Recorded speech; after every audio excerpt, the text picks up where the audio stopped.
भगवान श्री कृष्ण भारतीय संस्कृति और धर्म का एक अद्भुत प्रतीक हैं। श्रीमद् भागवत गीता में भगवान श्री कृष्ण के उपदेशों का वर्णन है, जिसमें मनुष्य को जीवन, कर्म, ध्यान, शांति, सत्य, योग और सफलता आदि के बारे में गहराई से जानने को मिलता है। उनके उपदेश और विचार सदियों से मानव को जीवन जीने की सही दिशा दिखा रहे हैं।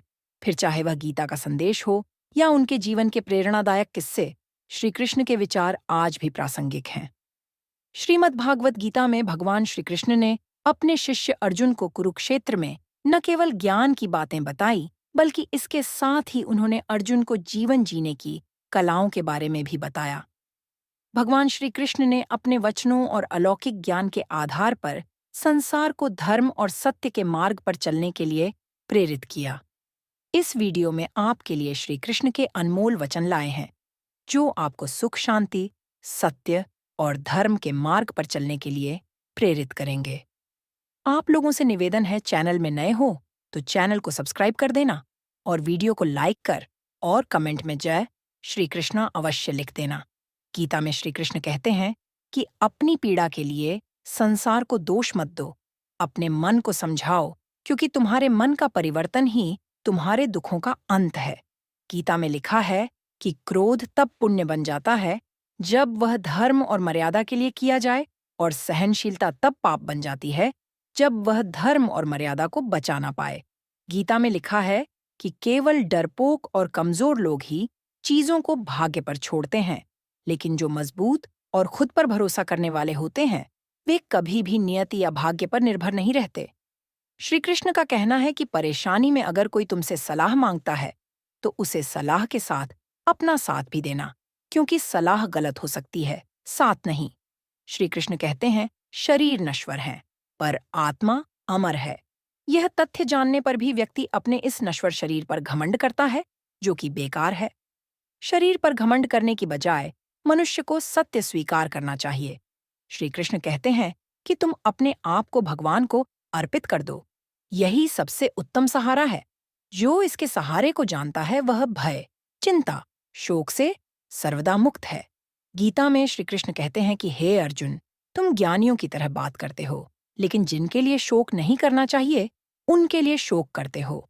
मृत या जीवित, ज्ञानी लोग कभी किसी के लिए शोक नहीं करते हैं। गीता में लिखा है कि यह बड्डे ही शोक की बात है कि राज्य और सुख के लोभ की वजह से लोग अपने स्वजनों का नाश करने को तैयार हैं। ऐसे लोग बद्धा भारी पाप करने का निश्चय कर बैठते हैं। श्री कृष्ण कहते हैं कि हे अर्जुन, श्रेष्ठ मनुष्य विषम परिस्थितियों में भी हिम्मत नहीं हारते हैं। कठिन समय में कायरता दिखाना उनके आचरण के विपरीत है।